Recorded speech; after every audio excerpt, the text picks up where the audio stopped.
योक्षितला शाळेतून घेऊन घरी यायला निघाली तर वाटेत आम्हाला हे ताटगोळीवाले दादा दिसले. मग काय, ताटगोळ्या म्हणजे आम्हा मायलेकरांचा वीक पण. तडक तिथे उभे राहिलो. 100ला 6 देत होता. मग थोडंसं त्यांच्याशी बोलून 100ला 7 करून घेतले आणि मी थोडी डायलॉगबाजी केली. भैया एक जमाने में मैंने ना 100 के 12 लिए थे आणि खरंच 2 वर्षांपूर्वी 100चे 12 मिळत होते.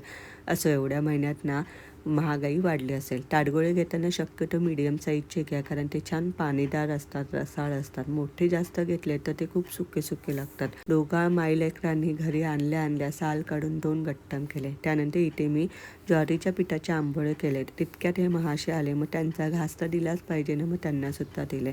ज्वारीच्या पिठाच्या आंबोळ्या झटपट होतात. अजिबात फर्मेंटेशनची गरज लागत नाही की उडदाच्या डाळीची गरज लागत नाही. अशाच तुम्ही बाजरी, नाचणी आणि तांदळाच्या पिठाच्याही करू शकता. त्यानंतर रात्री होतं महालक्ष्मी पूजन. मग काय, सख्यांकडे जाऊन मस्त महालक्ष्मी देवीचा आशीर्वाद घेतला.